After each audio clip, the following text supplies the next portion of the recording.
All right, and good evening. Here we are for tonight's Saturday Night Wine Stream, uh, where we all get together and drink with Rick. I am Rick, and I'm glad that you're here joining me either now during the live wine stream or later on if you watch later. We, of course, are available on a number of venues, including Facebook and YouTube, and I'm still trying to work out the whole Twitter thing. But if you're on Twitter, you can check us out live at drinkwithrick.com. I am streaming live from the website drinkwithrick.com, so you can catch me there. Tonight, this is going to be very interesting. Tonight, we're going to open and test out a Tessellae. I guess that's how it's pronounced. Tessellae. I guess it's Tessellae. This is a 2014 French wine, and it's a combination of a Grenache, Syrah, and a Mourvèdre. And it has, and I'll give you all the details on it in just a minute. This should be a very interesting wine. I picked it up at Wine Store in Blakeney, as I pick up a lot of my wines. This should be I'm really excited to try this wine. It came with some good recommendations from the ladies at the Wine Store, and I'm eager to try this out and see what it's like. I think I did have a little taste of it at their wine bar, and it was very, very, I was impressed with the little tasting I had, so that, well, I need to have a bottle of it for tonight to open it up and try it for real. Because, as you well know, just one little taste just isn't really enough. You really need to get down into the bottle to really, really get an idea of what the wine is really like. You have to get down into it and really, you have to let it open up, let it breathe, let it, get it. You got to get pretty far down in there, I'd say. And maybe that's what we're going to do tonight. I don't know how far I'm going to get into this bottle, but we'll try it out. Also tonight, to go along with it, because it's supposed to go good with some grilled meats, from what I understand. But I have with me some grilled meat. I have my beautiful wife, Chi. She made a really nice steak tonight. I believe this was a New York strip steak. And I have some cheese. I have some, what is this? Oh, it's Parmesan. It's Parmesan cheese. I think that's from Trader Joe's. And she made these interesting potatoes she cooked up that's really, really good. I don't know if I can get a really close shot on this. Let's see if I can get a closer shot. There we go. These potatoes are really, really interesting. And we did have some of this for dinner. We're going to try it. I'm going to try it out with the wine. I know the potatoes will go great with the wine, but I'm pretty sure the meat will, from what I understand. I also have some crackers to go with it. But that's what we're going to use tonight with the wine.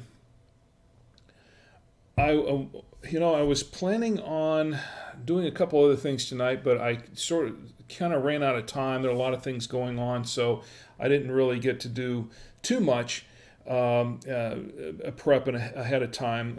I had a couple other things going on, but I do have a couple of things I want to tell you about. Something that I wanted to talk about the last time we had a French wine, and I never really got to do it because we had so many other things to talk about that I just never got that far. But I really want to tell you about it because it's a little bit of my history when I was younger, and it has to do with French. And one reason why I probably don't speak French too well.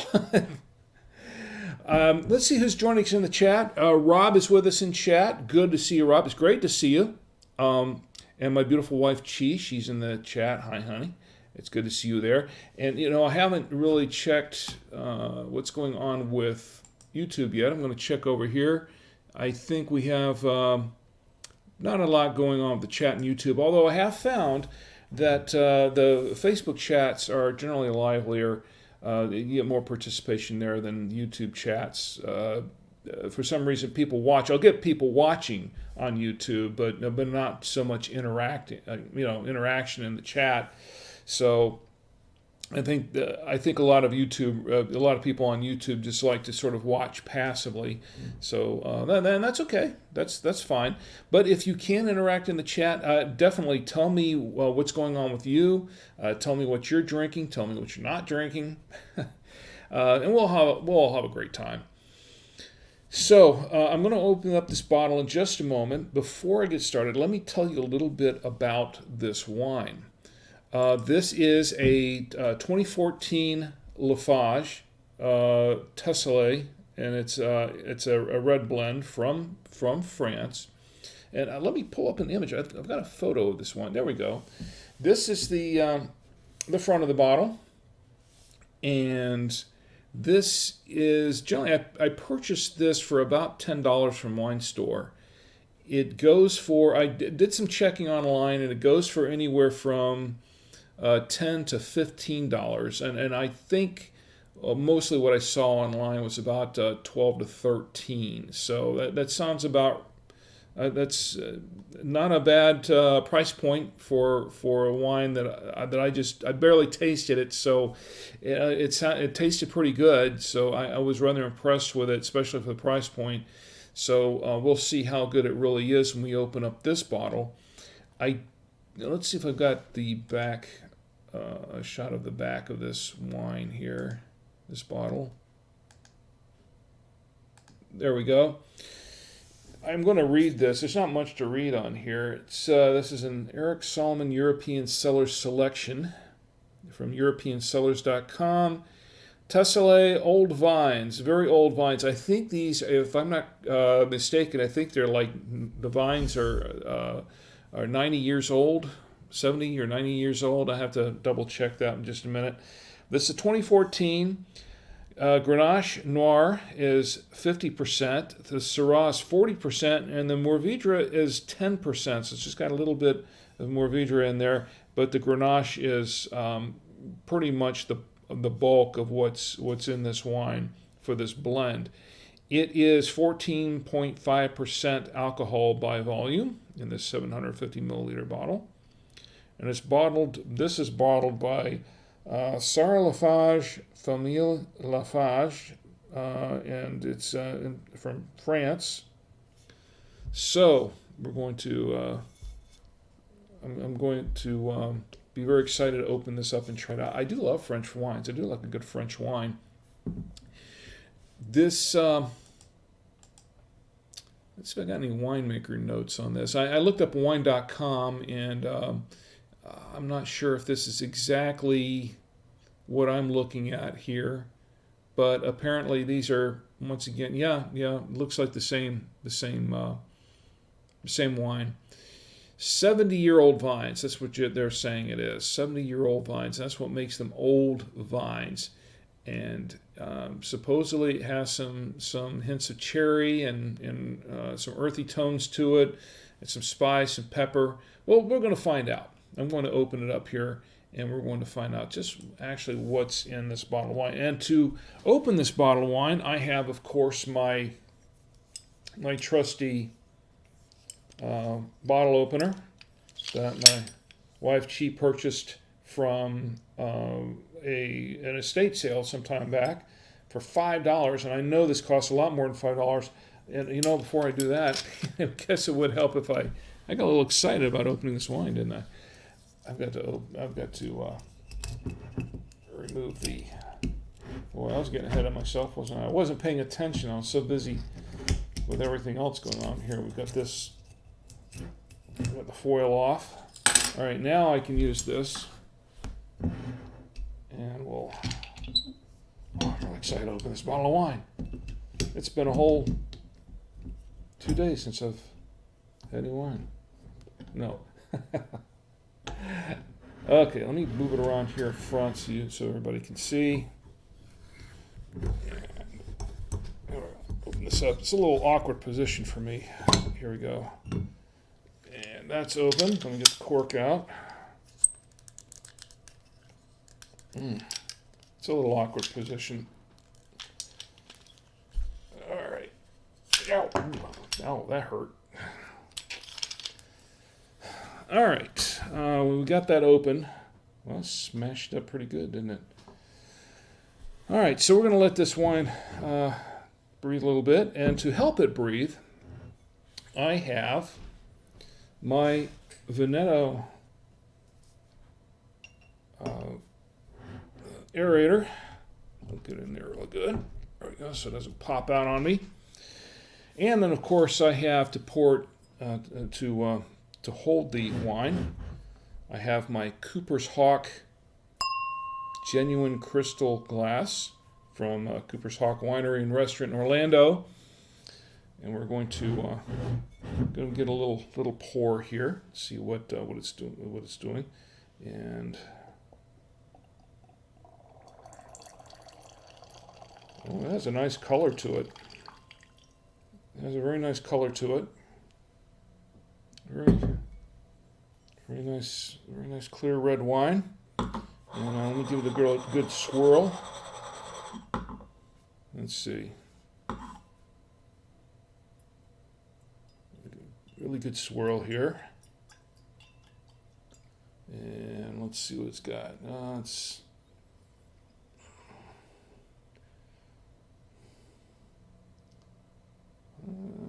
see. I can't tell. Oh, here we go. All right. We have a few rivulets forming. Kind of slow, but by the way, this wine is at room temperature. I did not chill it first.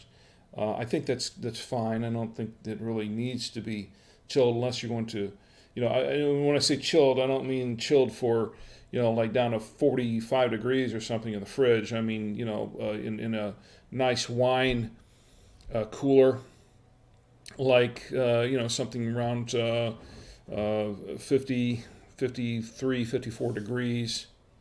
And that should be just fine. But that's for if you're going to store this wine for a while. I would probably want to drink this one in a couple of years. And actually, I'm going to drink this one now, so I'm not going to worry about that too much. It does, looks like it's fairly full-bodied. Oh, yeah. It does have a really, really nice bouquet. There's a really nice bouquet to this wine. It's almost a little flowery. And I do smell cherry and a little hint of blackberry. I can't say that I smell much of anything else there, but we'll go to taste.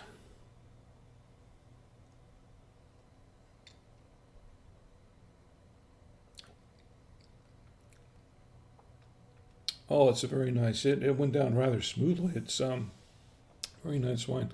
So we can pull up. See what else we have in the chat here before I get too far into it. Okay. And Robin Cheer there.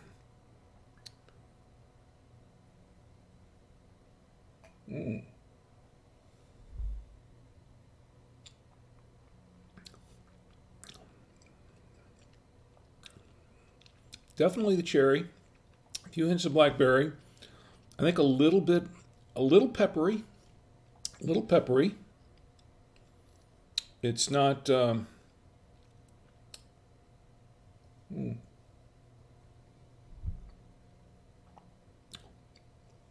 This is very. Actually, you know what? It actually tastes lighter than I would have expected. It looks a little more full-bodied, but to be honest, in these lights up here, the studio lights, it doesn't. It looks a little. It does look full-bodied, but it doesn't really taste. It doesn't taste heavy. It tastes fairly light. It really does. And it has a very nice aftertaste. I don't get a lot of oakiness or anything like that to it. It's and when I'm looking at some of the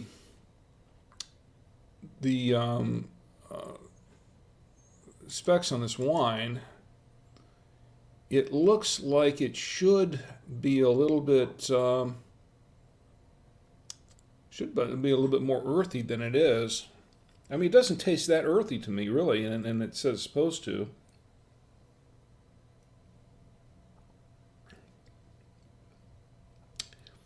It is. It's a little acidic, but not much.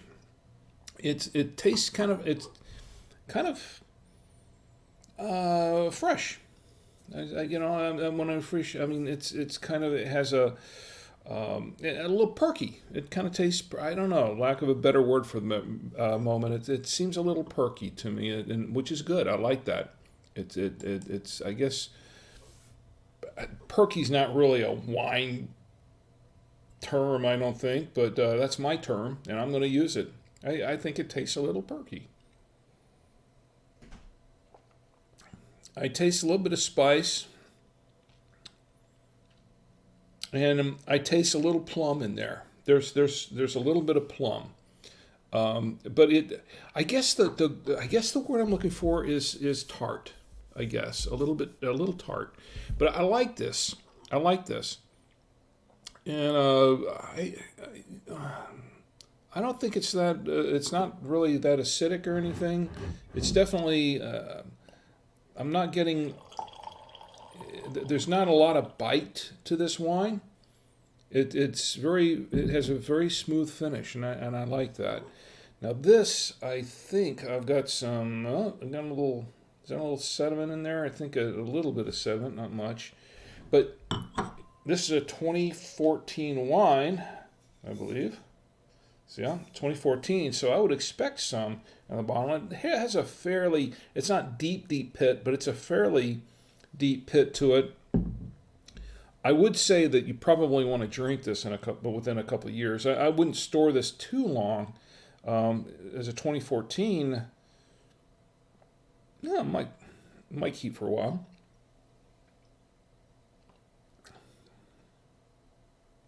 And yeah, I like this wine. I really do.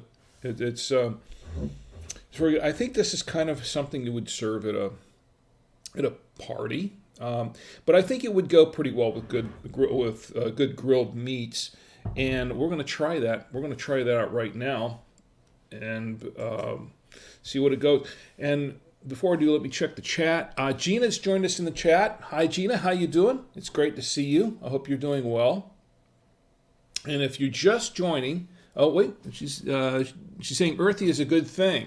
Well, yeah, earthy is a good thing, but it doesn't. For some reason, it doesn't seem that earthy to me. A little bit, but not much. I mean, it's very. As I said, my term was kind of perky. Maybe a little tart, but kind of perky. But I like this wine. It goes down very smoothly. It has a nice finish to it. I really like it. Gina says, I'm not a tart fan. Do like earthy and peppery, but not tart. This isn't. Yeah, other people were saying that it's kind of peppery, but it really, I don't know.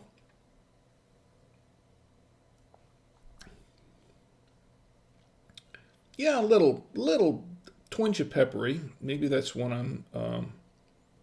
But I think it's a little more. I don't know. Maybe. I'll tell you what I need. I need some more of this wine. And she says, "Is it a Pinot? Bottle looks like a Pinot." No, actually. If you're just joining us, let me explain what this is. This is a 2014 Tessellae. It's a French wine. And Gina, I hope you're going to stick around on it because I have a couple of stories about French, early days in French, which is one reason why I'm terrible at pronouncing some of these French words. And if you saw my wine stream from a couple of weeks ago when I was trying to read one of these other labels, it was entertaining, I'm sure. But we're going to have some stories there that I'm sure that you will probably remember as well from high school. But this is a French wine, and it's 50% Grenache, 40% Syrah, and 10% Mourvedre. and and I can taste that definitely it's got the Grenache in it. Something interesting that I always thought of Grenache is really just a red wine, and from red grapes. But I was at wine store in Blakeney, and they had a wine tasting for another wine, not this one, another wine that was that had a Grenache in it. That was a white. It had a white color to it, white Grenache. Oh, and I'll tell you what that wine was. It was a it was a kind of a rosé. It was sort of a rosé type of wine, and it was who was it? It was a wine by John Bon Jovi of all people. He put together this wine, and I tasted it. It's really, it was a nice wine, but I was a little forward because they said, well, there's some white Grenache in there. So really, I didn't know that Grenache, and that's what I gave it. I guess that's what kind of gave it its rosy color a little bit, even though it was. I think it was called something water. I can't remember the name of it right offhand. Gina says, I'm not a Grenache fan, but I like what it's blended with. Grenaches almost always have a bitter aftertaste. Well, sometimes they do, yeah. And I've had a couple Grenaches that did, but actually this one surprisingly is not really bitter. At least it doesn't taste that bitter to me. It's a little tart, but not bitter. And I mean, there's a difference there, but it actually is almost. I think this would actually make an okay dessert wine in some cases. I really think it would. Now I'm going to try it with if this meat's still warm, with a little bit of this steak that Chi grilled tonight. This is a New York strip. Is a New York strip steak. It's a little bit colder now because it's been up here in the studio for a while. She did a great job of seasoning this as well. And we'll see if this pairs with it.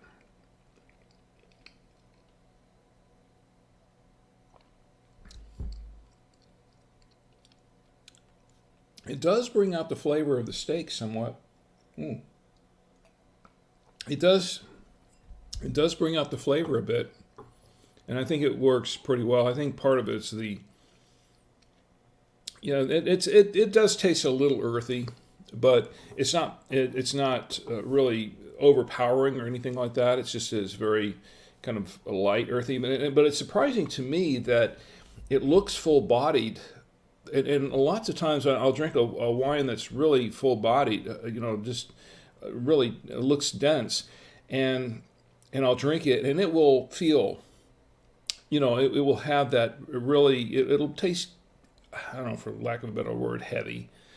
This does not go. A lot of those wines they have a lot of tannins in them, and they're really kind of oaky flavored, and they're it's just they go down. I guess like I said, they kind of go down. They feel heavier. This does not. This is very light. It doesn't have a heavy aftertaste of any sort. But Gina says Grenaches almost always have a bitter aftertaste, but it's some like I said, sometimes they do, but depends on the aftertaste. It's just sometimes if it's really really bitter, if it's a mild bitter, that's okay. If it's really bitter, those are things you want to pair with certain specific foods and not necessarily drink on their own, I think. But this, I like this wine. It's pretty good. I like it a lot better than say like the Grana Paso. I keep bringing that up every week. That was sort of notorious for me. I was very disappointed in that wine. But you can't always pick a winner on these things, That's how it goes. But I wonder how your week's going. And what are you drinking? Gina, are you drinking anything in particular? And Rob, what about you? You have anything to drink? And I think Rob, I saw a video earlier this evening, and I think that's you had a video going on there, if I'm not mistaken.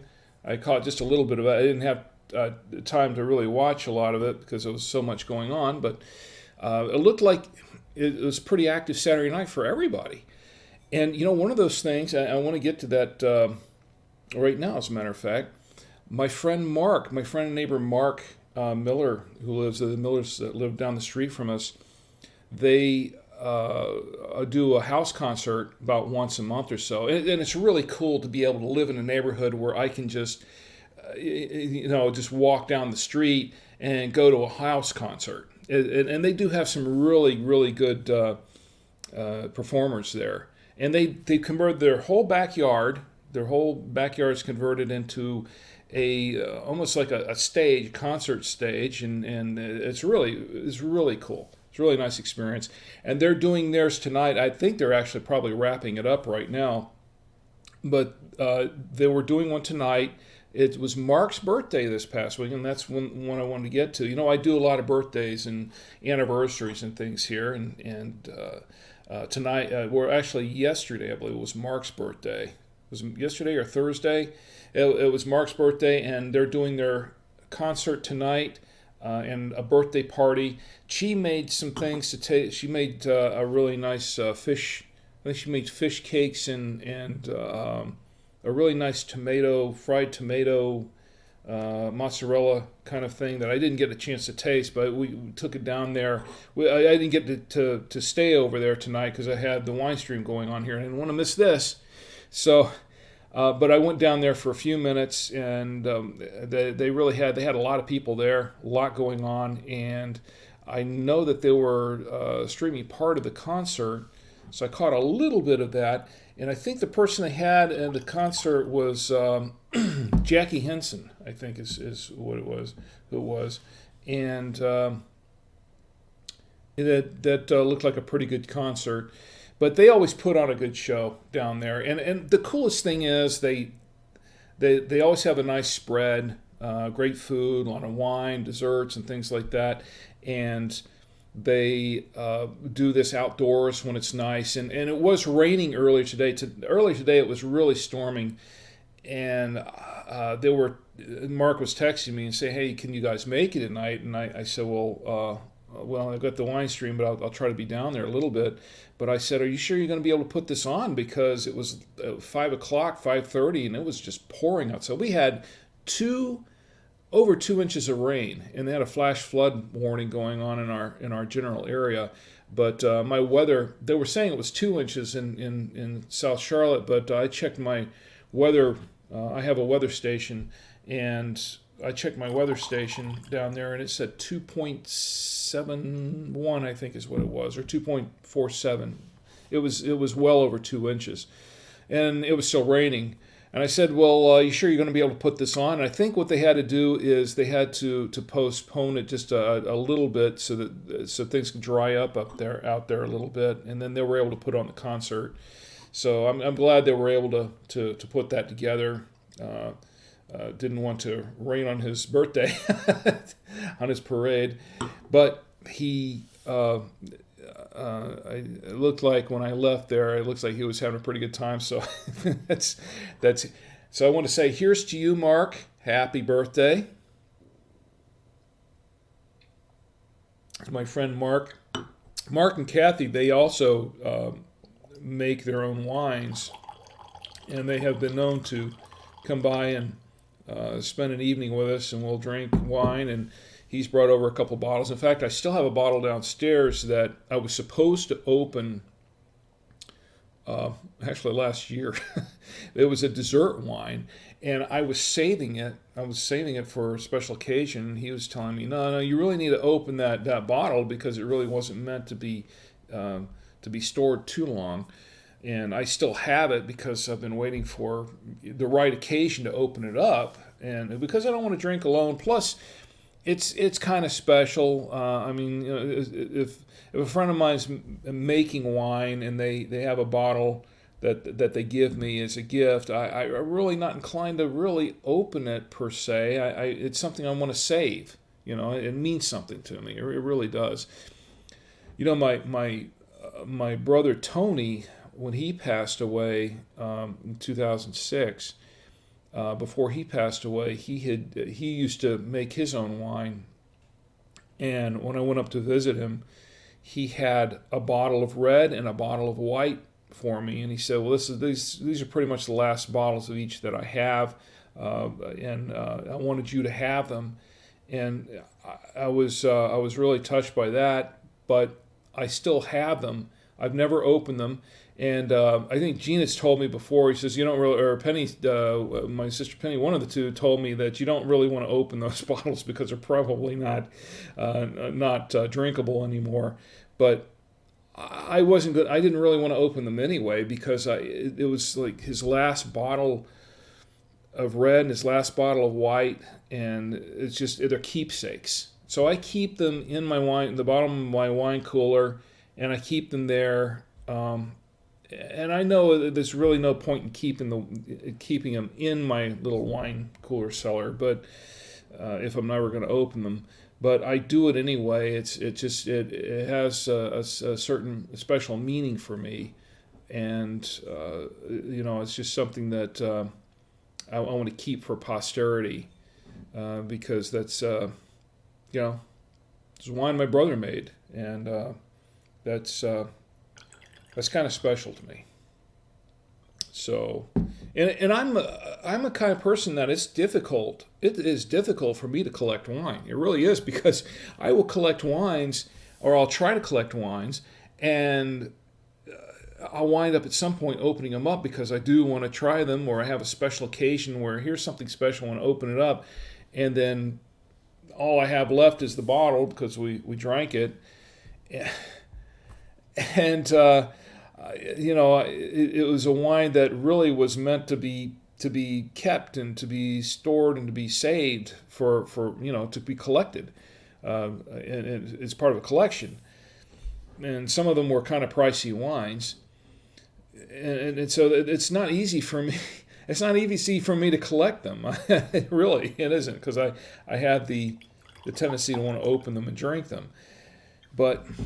In the case of the wines my brother made, first of all, my sisters warned me, don't drink them. so there's an incentive right there.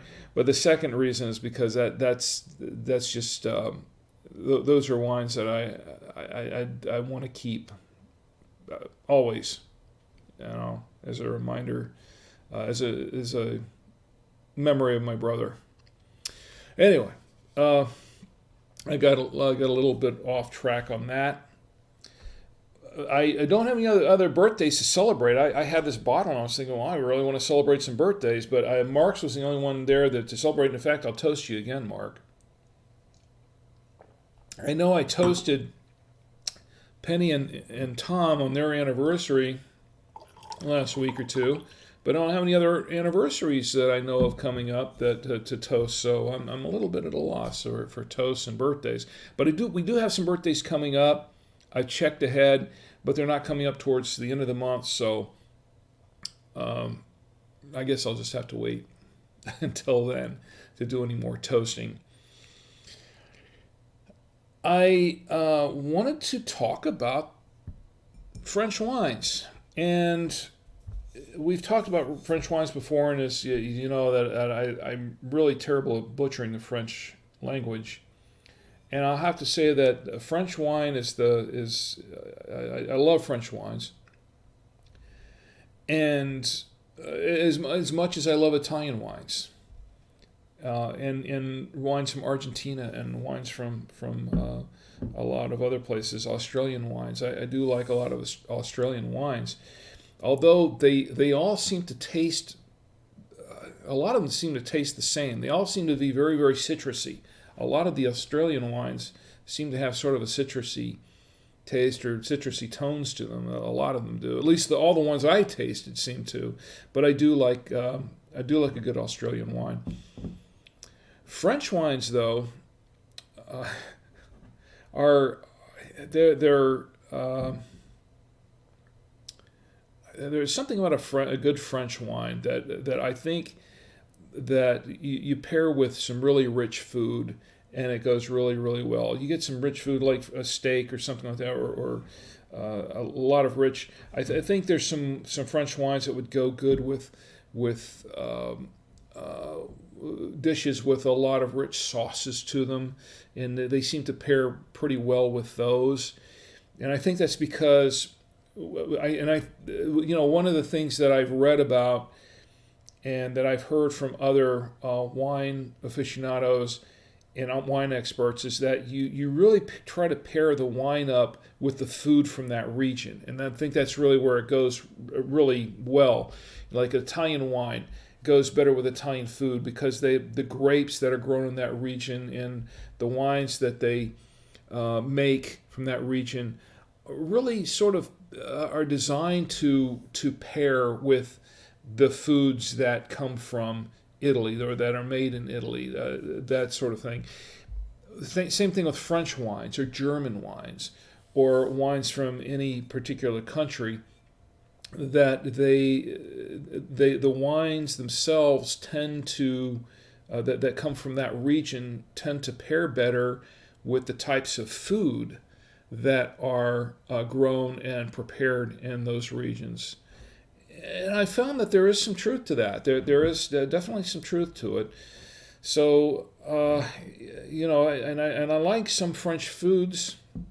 Although I really shouldn't be eating a lot of French foods, but a good rich French dish. Now, the one thing about French food that bothers me, that's different from Italian food. Now, in Italy, when you have a feast, when you have dinner, you have dinner. You have Italian food and it's piled on your plate, and you don't walk away from an Italian dinner hungry. You definitely don't.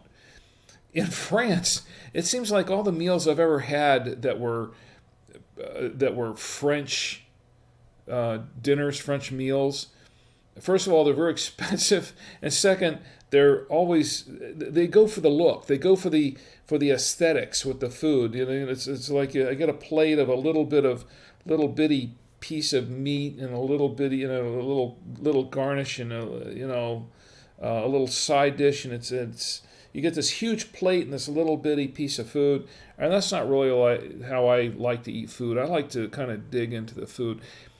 I like to do the Japanese steakhouse because when they do the hibachi, they pile it all on your plate, and it's like a pile of food on your plate. And I know that makes me sound gluttonous, and I guess I am a little gluttonous in that respect, which is another reason why I really struggle with my weight and with exercising. But that's why I like hibachi. I like to go to a nice Japanese hibachi every once in a while and have a big plate of food that I can't finish. And I've tried. Now, the last time we had hibachi, that was on Chi's birthday. That was earlier this month, and we took her out to a really nice hibachi steakhouse, and nobody could finish their dinners except me. Which is kind of sad because it was a lot of food. We didn't have anything to go with the food except water, and I should have had a nice sake, but I don't like to buy the wines or the sakes or things like that in the restaurants too much unless I really, really have a reason to, because most of those are overpriced. I've gone to a restaurant here in town and have seen wines that they are selling for a glass of wine or a bottle of wine. And I know there's a market. I understand, restaurants they're there to make money, and that there's going to be a markup of buying a bottle or a glass of wine in a restaurant. But come on, I mean, a bottle of wine that I could buy for $20, $25 at the local Total Wine or something, and they're charging me $50 for the bottle. That's not happening. Sorry, I'm not doing it. I want to go out for the meal, but I can have the meal and then go back and go home and have the wine later. I can open the $25 bottle, the same wine that they were selling in the restaurant. I can go home and have that later for half of that. That's just the way I do it. First of all, I'm usually driving anyway, so I don't drink and drive. But if there has to be a real compelling reason for me to want to buy wine in a restaurant. I'm sorry, it's just me. I know you can laugh at all you want, but because I know some people are going to say yes, but it's the ambience. It's the fact you're going out to have a nice meal and you want to have a nice wine with a nice meal.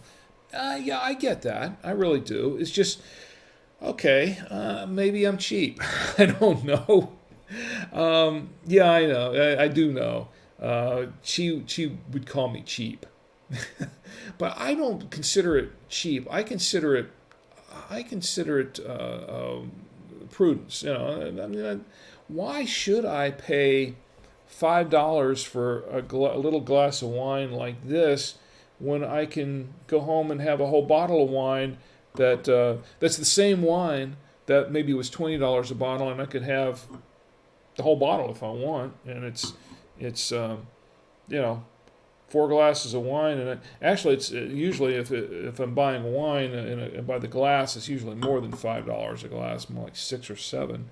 And at Disney, when I went, well, not Disney, but down in Florida, down in the tourist areas, it was a lot more than that. I remember in Cooper's Hawk, it was when I wanted a glass of wine, it was. You're talking about $10, $12 for a glass of wine, and then I could go down there and buy the whole bottle for $30 and take it home, and I've got the whole bottle. Does that make any sense? I mean, does it make any sense to go out to a restaurant and no? Okay, all right, I know, I get it.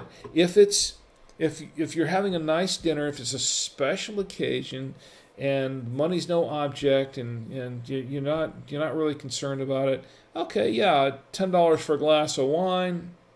I still think that's a bit much, but if you're going out to a nice dinner that's a $50 dinner to begin with, and you're going to tack on $10 for a glass of wine, okay, yeah, sure, okay, I get it. It's the occasion. It's the ambience of being out and experiencing that nice dinner. But really, yeah, I guess maybe I am cheap. I don't know. What do you think? I just don't like to go to a restaurant and pay $10 for a glass of wine. Now, of course, I don't like to go out to a restaurant and pay $12 for a hamburger either. And that's happened before. In fact, that's notorious. If you go down to the tourist areas down in Florida, Disney, Universal, that sort of thing, you're going to pay that and more for a burger and a lot for some fries. But anyway, I got off on a tangent here. I wasn't really intending to. I'm trying to stick to my notes tonight as I usually try to do. But maybe I've gone too far down into the bottle already. And look at, I'm about halfway through the bottle. You see it? That's not quite halfway. I've got a little ways to go. And if you're drinking along with me, and I hope you are, in the comfort of your home or hotel room or whatever, your apartment or wherever you're staying for the night, if you're drinking with me, tell me what you're drinking.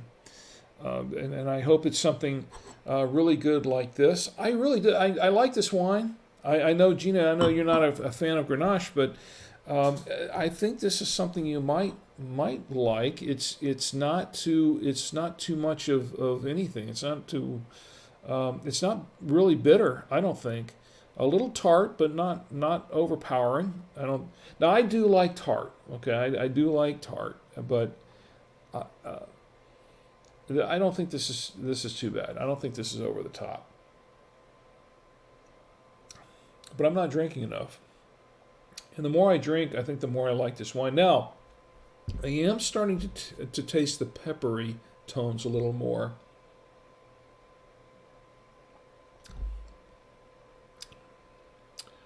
And I am getting a little bit of blackberry starting to come out a little stronger. It tastes almost a little flowery in some respects. Well, that's not necessarily bad. I mean, it's not perfumey flower like some of the wines I've had here before that were a little overpowering perfumey kind of flavors. But this actually, I think this makes a good after dinner wine. I think this would make a decent party wine. Maybe I should have taken. I did take a bottle of the Baron Delay wine that I really like.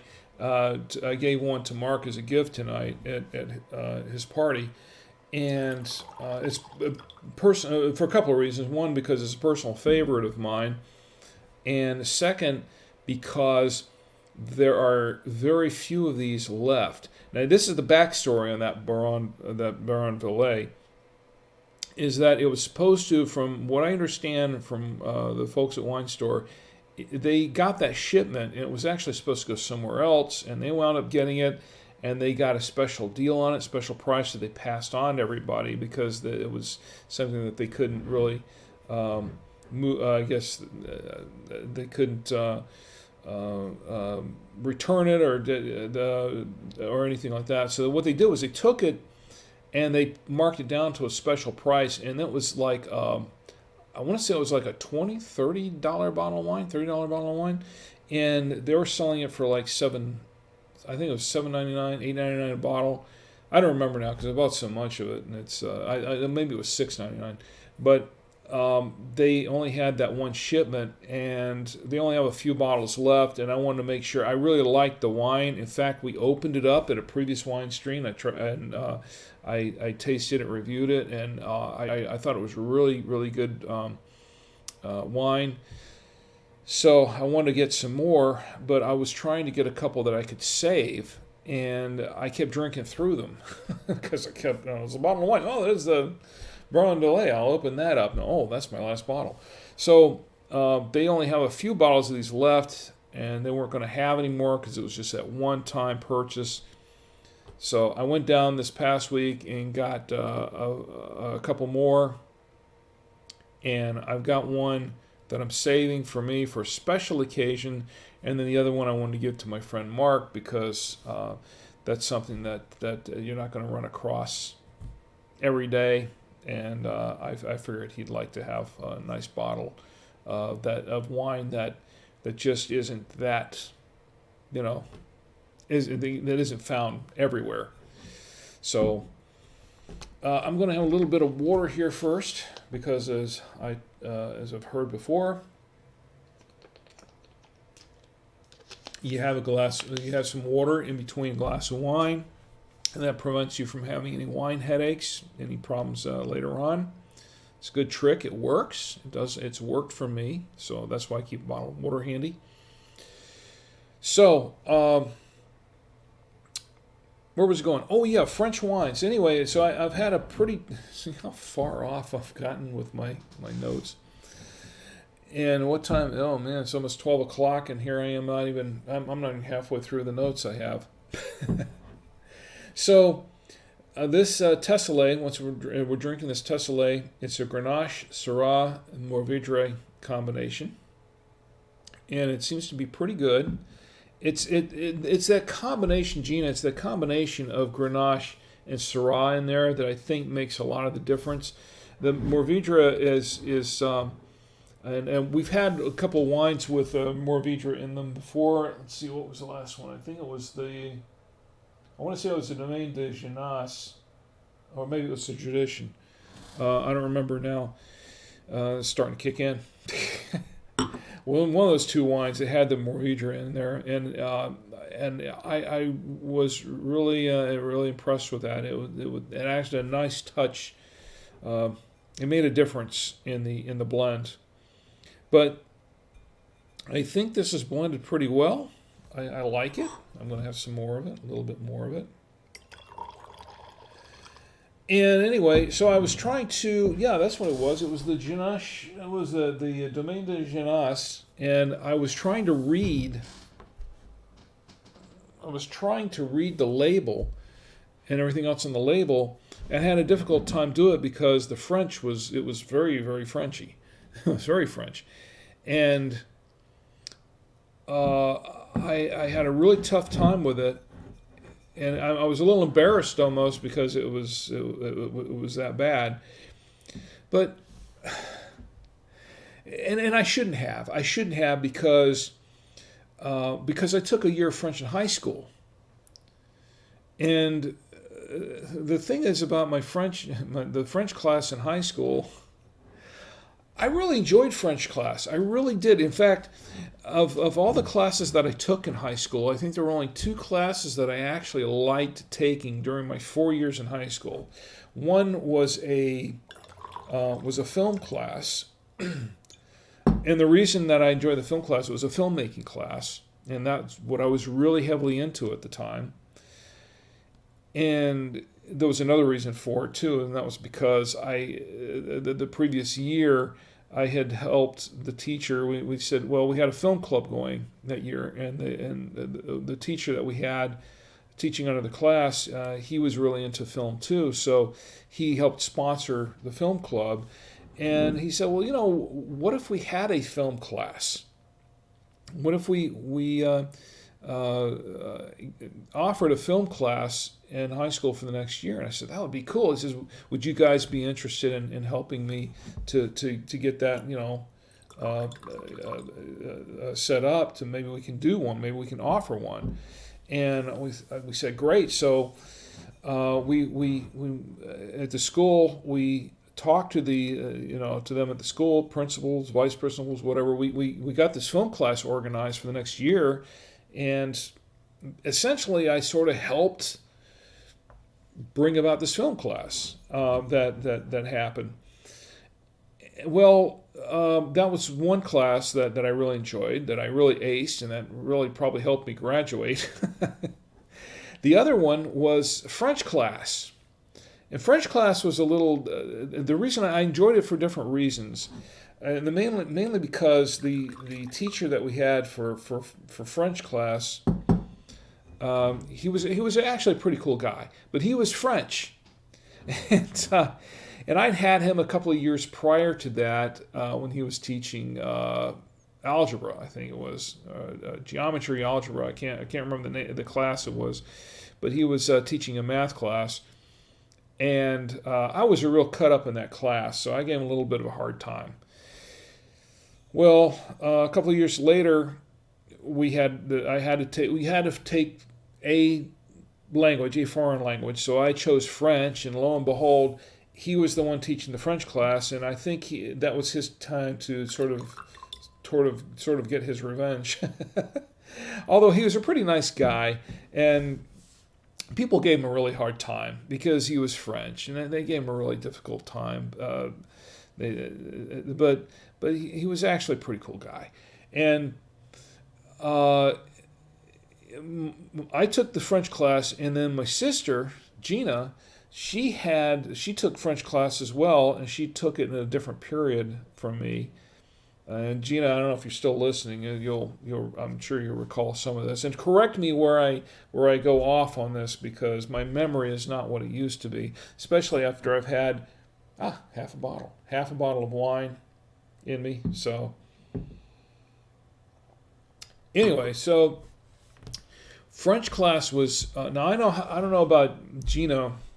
Gina and our friend Dana had a class together, and French class in a different period, and I had French class in it was the scenario was, it turns out I wound up in French class with an almost all female class. There were 2 other guys in French class, and most of the time the 2 of them never showed up for French class. So a good deal of the time it was me and a whole classroom full of women, young ladies, which I didn't mind at all. It was great because I got more attention being one of 3 guys, and really a good deal of the time I was the only guy that showed up. the only guy in the class, I got a lot more attention being the one guy. So that was kind of fun.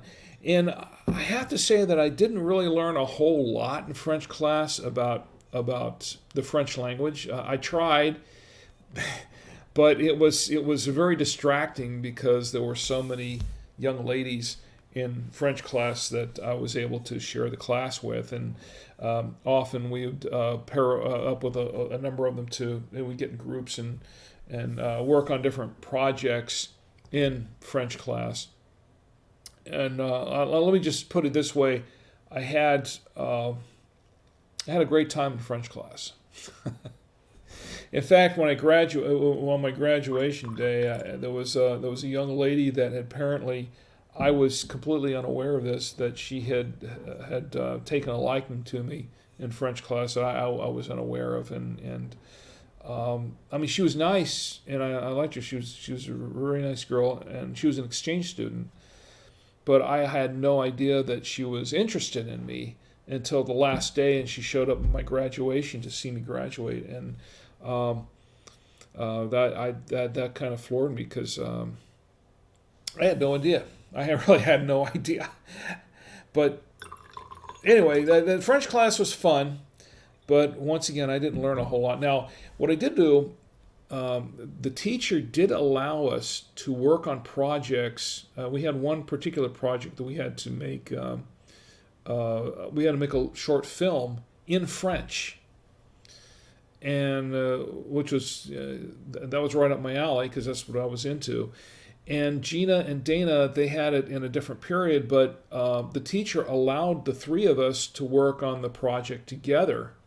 And so that's what we did. We were able to, in two different classes, we were able to work on the project together and do a team project. So we did this thing about, I think the name of the film was called La Belle de France. La Belle de France. And then Dana did the,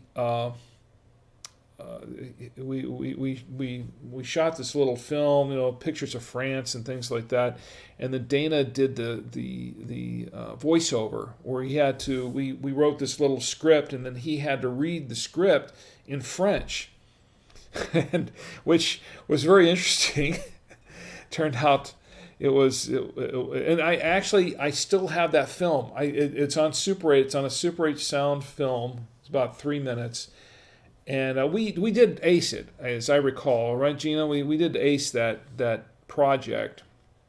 I think we did pretty well on the project, considering all things considered. But I still have that film in packed away here somewhere. One of these days, I think I'm going to try to get that film transferred to video, just for fun. But that was pretty much all I remember from French class. My French was never that good, but I had a great time butchering French class, or butchering the French language, I should say. And it continues to this day. Every time I go to French wine, I just butcher the language unintentionally. Now, funny thing is, I can read some French. And that's one thing I was able to do. I couldn't really speak it very well ever, but I could read it, and I could actually understand some of what I was reading in French, and that helped me out later on when I had my computer store in Florida. I had one of my customers was from France, and he he hired me to work on his computer systems and both in his office and at home, and I was able to decipher a lot because now he had a version of Windows. Everything that he used at home and at work, or mostly at home, his version of Windows was all in French. So it really helped me out. Actually, French class did help me out because even though I was not able to speak it very well, I did learn how to read in French somewhat. So I can understand some French in written, the written language. I just can't speak it for the darn. So that definitely did help me out when I was helping my customer out with his computer issues, because I was able to understand and navigate windows and understand what was going on somewhat when I did that. But yeah, French wines. I love French wines. I just can't speak the language worth a darn. Charles has joined us in the chat. Charles, it's great to see you. It's good to see you. I hope you're doing well. And I want to congratulate Charles. Charles, this is to you. I'm going to toast you because I want to congratulate you because you just got a new position in a new job. And I don't know if it's okay for me to mention it or not. I like to keep. I don't get too personal. And Gene as well. I don't get too personal about things going on with everybody because I know this is a public thing, and this gets sent out everywhere. This goes to YouTube and Facebook and everywhere. So I try not to get too personal with some things that you wouldn't want me to repeat personally on the live stream, and of course in my podcast, because these do get repurposed into podcasts as well. So there's a podcast version of Drink with Rick that you can listen to, and I don't like to get too, with some people, all my friends here in the stream. I don't like to get too personal on some of their what you're doing in case it's something that you really don't want advertised everywhere or broadcast everywhere. So, but I do acknowledge, and I want to say, Charles, you have a new position, and you have I guess that's kind of quite a promotion from you. I guess it looks like I think that's great. I've known Charles for many years when we worked together in television, and then he went on to work for city manager in various different towns and cities, and he's always seemed to do a pretty phenomenal job on that, and he's really moved up, I guess. And so I congratulate you, Charles. I want to say excellent, and I hope everything goes well for you. I think you start that this coming week. You're going to start your new position. So here's to you, Charles. It's good. I think it's great where your career is taking you. Charles and I used to, and I hope I can mention this because this is something we used to do. This was years and years ago. Charles and I used to get together, and of course, we've known each other for many years, and we've worked together in television. And one of the things that we used to do was we used to get together and play board games, a couple of different board games, and like I said, I'm not getting too specific here, but we used to, I believe, well, actually, you played squad leader, didn't you? Didn't we? That was that's specific enough, but we used to get together on Wednesday nights after work, and we used to bring in dinner and snacks and whatever, and we used to lock the doors in the conference room at work, and we'd sit back and we'd do a campaign or two playing these games. We did that for quite a while, and I always enjoyed that. I always looked forward. I think we did it on Wednesdays and Fridays, didn't we, Charles? I think we did. And I always enjoyed those. They were a lot of fun. I had a great time doing that with Charles, and that's one thing that I kind of miss is doing that sort of thing. We also went on a couple of hikes. We did a couple of hikes together. I think one really memorable one was hiking through Ocala National Forest for a weekend. A very wet and rainy one, but I really enjoyed that weekend. And I think Charles was a little worried that I really didn't. Wasn't going to like that too much. He wasn't ever going to go on another hike with him again. But I thoroughly enjoyed that. It was a lot of fun, and I had a lot to talk about when I got back. And I want to say, Charles, that I kind of miss doing those those weekend hikes with you and the games and stuff. Had a lot of fun doing that. There's a whole lot about me that you'd be surprised at. And I've done hiking and camping and things like that before I even met Charles. Not a whole lot, but every once in a while I could. It's just the thing is that there weren't too many other people, too many of my other friends that were really into that sort of thing. So when Charles said, "Hey, let's go hiking," I thought, "Oh, that's pretty cool," because I don't know of too many other people that like to do that. Now, she has suggested in the past that we go on a camping trip or do a little hiking. And I've done a couple of little day hikes with the kids. Nothing like what Charles and I did, but a couple of day hikes. But to be honest, they never really. My family's never really been camp. When I say my family, I'm talking about my wife and kids. Have never really been on long camping excursions, and I know that's probably it's not. If we did one, it probably wouldn't be exactly what they were expecting. So that's why we've never really done it. This wine's good. And this nothing. It would be great to, well, let me put it this way. I think that if we were going to go on a camping trip, the three of us, my wife and kids, it would probably be more like a glamping trip than a camping trip. That's really what it is. And my idea of camping is not glamping, where you bring all the comforts of home with you. It's real camping. And I did that when I was a kid. We did some of that when I was a kid, and it was fun. And when I was when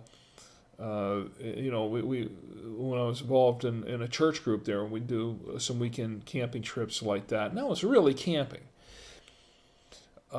Nowadays with all the electronic stuff out there, it's cell phones and things like that. We could get now. Charles and I didn't have cell phones with us, as I recall, and we went camping. And now I do recall that I did bring a portable TV once. I did bring a little handheld portable TV with us. And we watched, I think we were watching Star Trek on it on one evening.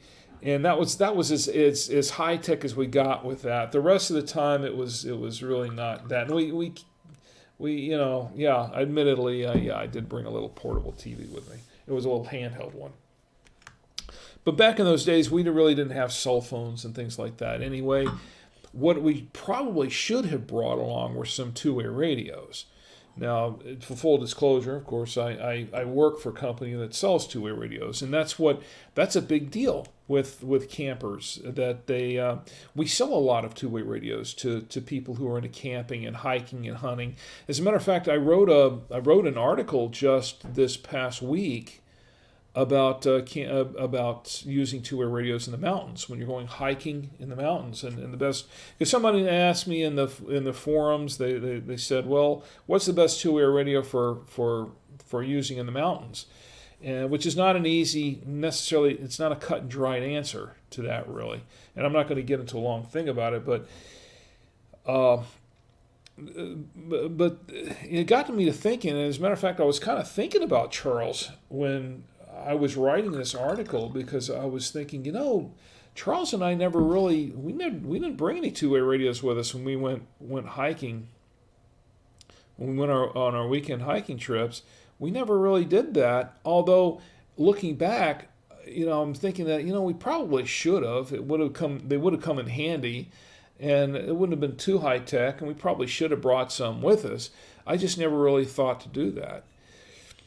But nowadays, especially nowadays, when you're out in remote areas, especially when there are no cell phones, you don't have cell towers. Now, they have cell towers just about everywhere now, but there are some remote areas where you don't get cell service still. So if you're in some of those remote areas and you're hiking, camping, up in the mountains especially, you really want to have a pair of radios with you for no other reason but emergency communications. You really need to be able to get in touch with somebody. If you're out in the high country somewhere and you're in a very remote area and there's an accident or something, you're gonna be in dire straits unless you have some way to send out some sort of emergency communications, get a hold of somebody. Now, like Charles and I were hiking, let's say like in Ocala. It still wasn't really that remote. I mean, we were never really that far away from emergency help if we needed it. But still, if you're talking about the mountains, and the person that was asking me about that was he wanted to go hiking in the Himalayas, which is out east. I mean, you're really out east, and we're talking about China, India, the Himalayas out there. And the Himalaya mountains, some of those areas are very, very remote. You're talking about, the Himalayas border China, India, Nepal, Pakistan, and the whole area. And there are some very, very remote areas there where you need some sort of emergency communication, but you're not going to be able to. You're not going to. You could probably get it with a satellite phone, but you're probably not going to get any cell service out there. And of course, if you're climbing out Mount Everest or something out there, that's going to be that's another topic entirely. But having some sort of emergency communications with everybody in your group, at least everyone in your group. I mean, mostly with two-way radios, you're not going to be able to. Those are they're not long-range communications. They're shorter-range communications. But you want to be able to at least get a hold of everybody else in the group. Like, say, for instance, if you get lost or something, you're stuck in a ravine or something. You want to be able to get some emergency communications out to somebody. You really need to have something like that around so the rest of your group can find you. Anyway, I don't know what prompted me to go in that direction. I'm really going off this week. That's what I have show notes for, but I haven't really been using them that much. Went way off. But if you're, like I said, I was talking about hiking with Charles, and once again, we were never really in really, really remote areas that we couldn't get help if we needed it, although it might have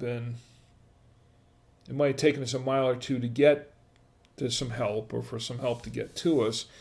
It wasn't like hiking in the Himalayas. Nothing like that at all.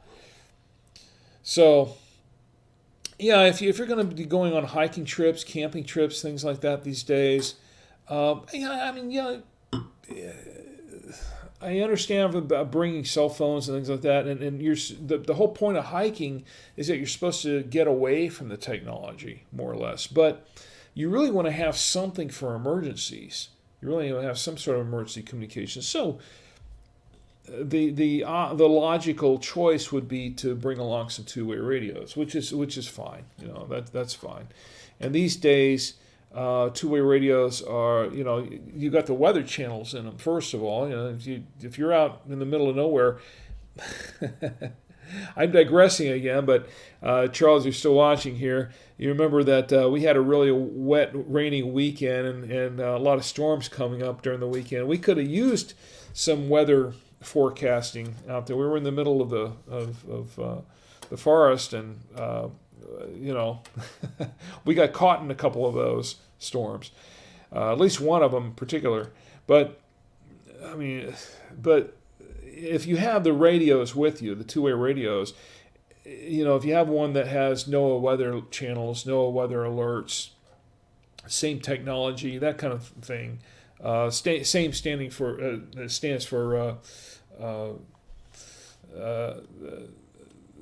specific area messaging coding, which is a way of being able to pinpoint, really get more accurate weather notifications based on your specific area. And if you have a radio that has capabilities like that, where you can at least keep up with what the weather conditions are. If you're out camping, that's very important. If you're out hiking or whatever, you don't want to get stuck out in the middle of nowhere with a big storm approaching, or a tornado or something like that. Or get stuck out, and there's a hurricane coming, you don't know it because you've been out in the woods for several days, and you don't know that there's a hurricane approaching. Like we have Hurricane Barry off the coast, or it's probably coming inland now off the Louisiana coast. So you really want to have those kind of emergency communications when you're out there. They're stomping around in the wild. And Charles and I didn't really have. I know, once again, we did have that little TV with us, but that was really more for entertainment than anything else. But I really always enjoyed those things. And Charles, I just want to let you know, buddy, that I miss those days that we were out there, on those hikes. And I know you still do that sort of thing. Maybe one of these days I'll be able to do one as well. Anyway, where was it going with any of this? I don't know. I covered French class. I covered hiking with Charles. I think that's, and I'm still only halfway down this bottle. And I know it's getting towards. It's almost getting towards time to end the stream tonight. So that was our fun for tonight. I'm gonna have some more of this. Anyway. Join us in the chat. Tell me what you're drinking. Tell me what's going on with you. I haven't checked. Let's see. Nothing much going on in YouTube. Looks like the action's happening here on Facebook. I'm hoping that I'm going to be able to add. I've got this streaming to Telescope, but I really don't have it officially going out on Twitter. Because I generally don't have time when I'm setting all this stuff up. I generally don't have time to multi-stream it everywhere. Get all the notifications out and get the streams going everywhere they have to be going. Tommy has offered to produce for me, and then he can set all that stuff up while I'm doing this on the front side. But this time I'm pretty much doing everything myself, one-man operation. We are coming along with the set, and we've got this nice new table now. I really like this. A lot more room to work with, and a lot more room to put wine. More space for the wine. And we've got a couple more things I want to do. I think next week I will finally be able to get the second camera back up and running. And we'll have that all set up, so I'll be able to do a lot more with the cameras here than I'm doing right now. So I can throw up other shots of videos and pretty pictures and things like that, so you're not looking at my mug 100% of the time. Unless you really like this, I'll give you a close-up. Here's a nice close-up there, and I don't know if you really want to see that, but here it is. I really appreciate everyone who checks in every week on the wine stream, and that means a lot to me. As I've said so many times before, I'm really doing this for fun, and in a way it's kind of a reconnection with all my friends on Facebook, and of course I'm repurposing this as a podcast, so you get a few people listening on the podcast every week, and I appreciate that. I really do. I'm not, when I'm talking about Wine Store and some of these other places, it's not a paid endorsement. I'm not making money on this per se right now.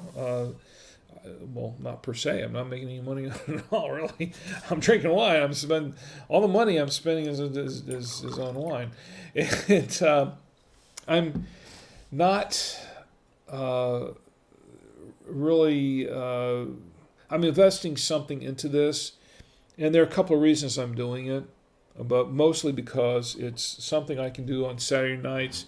That's kind of fun to do, and it's a way for me to connect with all my friends, and it's just a way to kind of relax and for Chi, it's good for her because she knows where I am. See, she keeps tabs on me. She knows where I am. She knows, oh yeah, he's up there in the studio. I know her. I think she's good with that. Although I'll have to say, I give her a lot of kudos because I don't do enough for her, and she does so much for me. And she's been very, very supportive of all this. I don't know how she puts up with me, frankly, because I do all this. I have these little quirky things, and Tommy and I do our podcasting, and we talk about podcasts a lot. I'm doing this streaming thing, and Tommy does his streaming thing, and we're doing our hobbies and whatever it is that we're doing, and she's very, very supportive. And I know she doesn't have to be, but it's one more reason that I love my wife so much, because she's always been there for me, and she's been very supportive. She's helped out. She's prepared some of these things that I eat up here on the wine stream. She'll put together a dish for me, and she will every once in a while she'll buy me a bottle of wine and say, "Hey, maybe you can use this." And she's just been so good to me. I don't know what I'd do without her. So I'm gonna. And her birthday was last week, and I don't think I really did enough for her birthday then. We wanted to do more, but we really didn't know exactly what she wanted. But I just want to say one more toast to my wife Chi, because she is one of a kind, and I don't know what I'd do without you, honey. I really don't. She puts up with this. She puts up with me. She puts up with this. So, I just want to say I really appreciate her. I really appreciate all my friends as well. I'm really appreciative when people show up to the chat and sit here and watch this. I don't know how many of you can sit through this whole thing, and maybe you tune in, then you tune out. You know what? Even if you're if you're just checking in for just a few minutes for a good laugh, even if you're laughing at me instead of with me, it's okay. It's all good. I'm just glad you're here. I'm glad you check in. I appreciate it. I really do. Because it's no fun to drink alone. It's never fun to drink alone.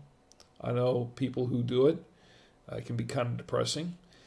And I don't want you to drink alone. This is one reason why I'm here. So you can drink with me, and I can drink with you. And we can all drink together. Sounds like a Beatles tune, doesn't it? Yeah. So I just want to say I appreciate all my friends. I appreciate my family. I just want to thank you all for being a part of this. And you know what? I'm still doing this, and as long as it's fun, as long as people show up, it's all good. I'm going to keep doing it because I'm just having a good time doing it. So we'll be doing it again next week. Now next week, I was thinking about, now Gina's made a couple of good suggestions. I'm going to see if I can find one of the wines that she was talking about. I hope that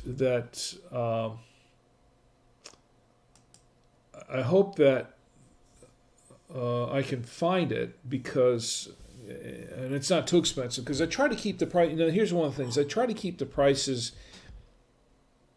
Now, I know I've picked a couple of wines that, in some areas might be $30, $40 a bottle, where I've found a really good deal for about 10 or 12 or under 20, and have opened them up and had them on the wine stream. but I know that in some places, some of those wines might be only available for $30 or $40 a bottle. I understand that. And I also understand that some of these wines might not be available in your area at all. But I try to pick some wines that if they are available, I try to pick some wines that are different, things that I've never tried before, that I'd like to try. That's what makes this interesting. The surprise of opening the bottle and if it's good or bad.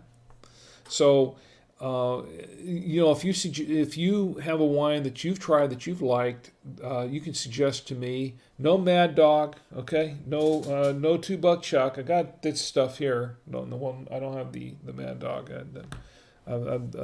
I do have standards, okay? I do have a few standards. What few standards I have, I do have some.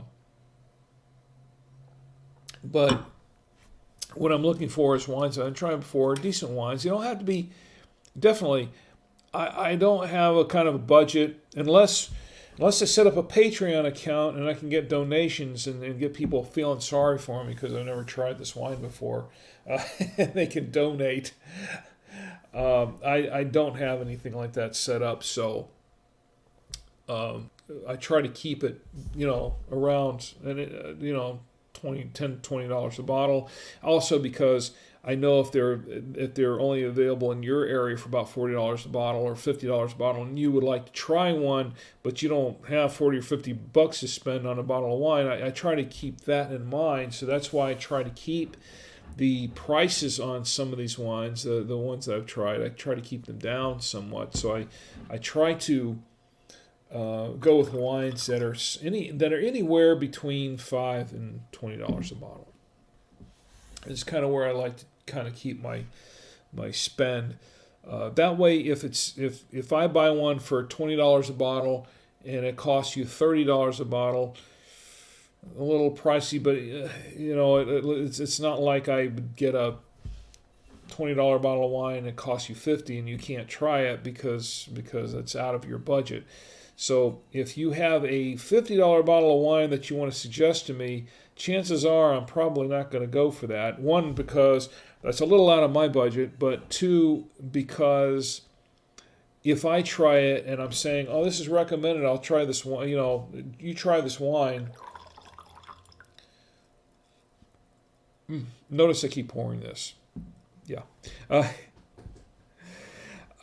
if it's say, for instance, if you suggest a $30 bottle of wine to me, and it's a little bit out of my budget, not everybody who watches the wine stream can afford to. And if I recommend it, I would say, I'm getting ahead of myself a little bit, and I like it, I recommend it. Not everybody can afford to go out and pay $30 for a bottle of wine. I'll be honest with you, I can't afford to go out and pay $30 for a bottle of wine all the time. So I'm right there with you, okay? $20 a bottle is a bit much, but I'm doing that, if I get a $20 bottle of wine, it's because I'm kind of doing it for the wine stream, or I'm collecting the wine a little bit. I'll go out and buy a $30 bottle of wine if it's for part of my collection. But once again, as I said earlier, I'm prone to drinking the wines I collect, so that's kind of a dangerous thing for me to do. It really is. So, we're coming up on, we're going over on the wine stream, I know, and I'm rambling. I'm rambling at this point.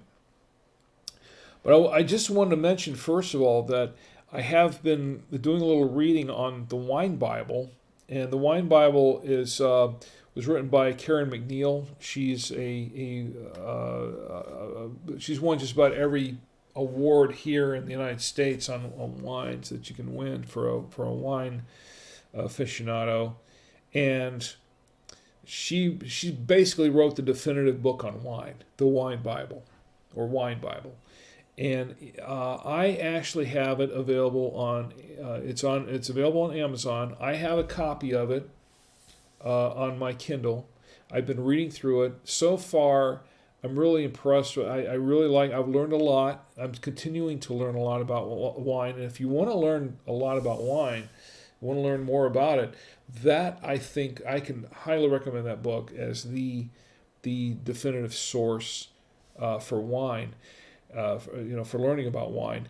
And it's I want to say it's about $19.95 for the paperback version. There's a Kindle version. Now, it's available on my website at drinkwithrick.com. You can click on the link, and of course, that's an affiliate link, so you would be supporting me greatly and supporting my wine habit and my studio. So go out and get that $30 bottle of wine that my sister wants me to get.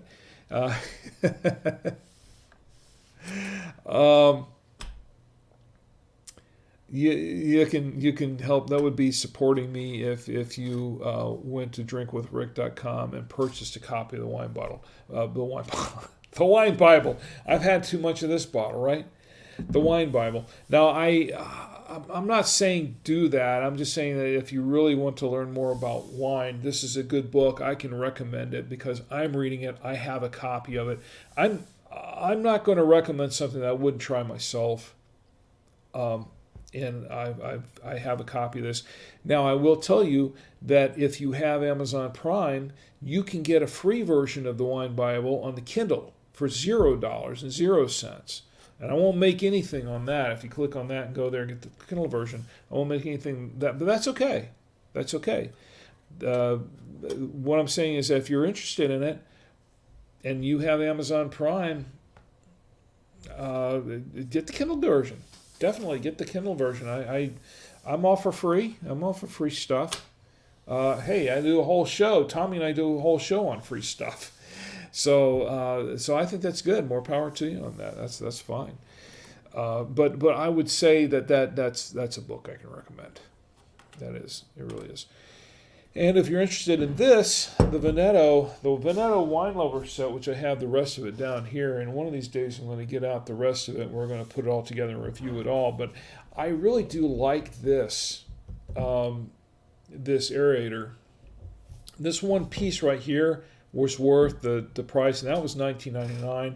If you're interested, you can purchase that. I also have a link, an Amazon link to it on my website at drinkwithrick.com. And this isn't really, well, it's kind of sort of a pitch, but it's really more of a personal recommendation. I can recommend this. I really do like this. It's really worked well for the wine streams, and it's actually not hard to clean. Although Cheese beat me to the cleaning part of it most of the time, and that's just the awesome person she is. She's just that awesome. She's just, well, here it is. I'll clean it for you. And it's like, I go down there and clean it. She's already cleaned it. She's just amazing. But this is actually pretty amazing. I like this as an aerator. This is actually a pretty good aerator, and it works pretty well. And as you've seen it in action, as I've been pouring it on the wine stream the last 3-4 streams, that it actually works pretty well, and it does bring out a lot of the aroma and the flavor of the wine. It really does help the wine to breathe somewhat. I can give you a little closer shot of this maybe, and maybe get a little bit closer to it. But I'll take it out. It's in a couple of pieces actually. Let me take this out of here. It's in a couple of pieces, and you got these two pieces right here that come together. And it's actually, like I said, it's actually pretty easy to clean. But it does a really nice job of aerating the wine. And I really like this aerator. So that's what I have here. This was what we were drinking tonight was the Tessellae. This is a 2014 Lafage Tessellae GSM, and I picked it up for about $10 at Wine Store in Blakeney, North Carolina. Although I have seen it online. Let me see where else I've seen it online here. A couple of things. Wine.com has it for $15. They're saying it's $15 a bottle. Let's see, Vivino has it same price, $15, $14.99, I should say, $14.99, which is rounding it out is $15. Okay. So I've seen it for, I think I've seen it around for $12.99. Gary'sWine.com has it for $12.99. WineDeals.com, $12.99. Wired for Wine. This is not an endorsement for any of these sites because I'm not really familiar with Gary's Wine. I'm not familiar with Wired for Wine. They have it for $16.97. That's a little higher. So I don't know much about that. But let me just say it's about $15 a bottle on average online. So, but you can actually, if you're in certain areas, a wine store can actually ship to you. If you're in certain states, I know they ship to California. I know they ship to certain other states. They won't ship to every state, but the states that they do ship to, you can probably get a pretty good deal on this. Now, once again, there's going to be shipping charges to it. I don't think any of the shipping is free on some of these other sites either. So I think you're probably still going to get a better deal if you go to a wine store. I think you will. And once again, they're not paying me to say that. I tell you what, if they would, that would be great. I'm open for sponsorship deals, as I said in the last episode. But look, I'm just doing this because I'm having a good time, enjoying doing this. So anyway, I think it's about time to close up the stream. I think it's past time to close up the stream. I hope you had a great time. I know I did. I always have a great time when you're here with me. I want to say thanks to Rob, to Chi, to Gina, to Charles, everyone else joining me in the chat. Thanks for being here. I do appreciate it. I had a lot of fun. It was a good time, and I want to say that you can catch if you miss the wine stream live, you can catch it. It's going to be up on Facebook later too. It's on my Facebook page. I have a Facebook page at Drink with Rick. You can see it on YouTube. YouTube Drink with Rick. Just look up Drink with Rick. It's going to be up on YouTube. You can catch it I'll post it up on Twitter later. And of course, I have Instagram. I have an Instagram. You can view some of that on Instagram. I have an Instagram account. You can contact me there as well. You can email me at rick@savoyamedia.com. You thought I was going to say drinkwithrick.com. I could set up an actual email that says rick@drinkwithrick.com, but I have so many emails that are already. It's tough to me to track. I have over a dozen email addresses, and I don't have time to check half of those. Rick@thefreestuffshow.com and Rick@jobcastcentral.com or whatever it was. Rick@theforcefield.net. That's actually still active. Rick@theforcefield.net. Although I haven't done that podcast in quite a while. I don't want to confuse you. Just go to rick@savoyamedia.com. That's Rick at SAVOIAMEDIA.com. And tell me if you have any suggestions for wines to try, I'm open to them, completely open to them. If you want to send me comments, tell me how I'm doing on the show. Tell me how I'm not doing on the show. Tell me what you'd like to see me doing on the show, as long as it's G-rated.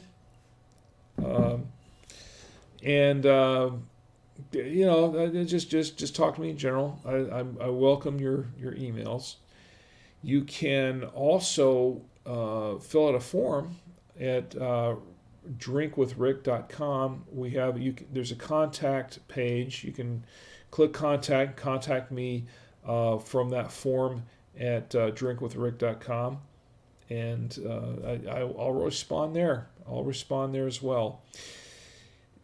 Also, the podcast, you want to catch the podcast later on your commute to work, from work, whatever.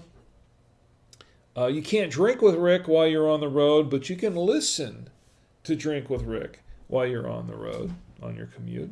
So you can do that. That's fine. And that would be we're pretty much everywhere where you can find podcasts. We're at Google Podcasts, iTunes. Well, it's not iTunes anymore. It's Apple Podcasts. You can catch me there. You can listen on Stitcher. You can listen on Spotify. You can listen on pretty much everywhere where you can pick up a podcast. You have an Alexa. If you have an Amazon Echo, just say, Alexa, play Drink with Rick podcast. She should be able to do that. If she doesn't, email me and let me know, because I got to get that fixed. But she should be able to play that for you. Same thing with Google Home. If you have a Google Home, and also we're on Google Podcasts, so you'll be able to catch me everywhere. You'll be really sick of hearing my voice by the time you're done listening to all the places where it's available. Trust me, I get pretty sick of it, of hearing my own voice sometimes. Anyway, thanks for listening. We're going to close this wine stream now. I hope you join us next week. Next week, I'm not sure exactly what we're going to do, but I think, unless there's something else, I think we're going to get mystified. We're going to open up this bottle. I've been waiting to open up this bottle for quite a while. It's a bottle of Mystified. And to be honest, I don't really remember where I got that bottle from. I think it was a local Harris Teeter or something. I'm a little mystified as to where I got that wine from. But we're going to open it up and try it. I've been putting it off, but I think we're going to do it next week, because I think it would be kind of fun. So anyway, thanks for joining us on the wine stream. Thanks for joining me on the wine stream. Me and this bottle of wine, that's us. Thanks for joining me on the wine stream tonight. And I hope you join me next week. Have a great week. Enjoy me next week, or we can, on the Saturday Night Wine Stream here, we can all get together and drink with Rick. Good night.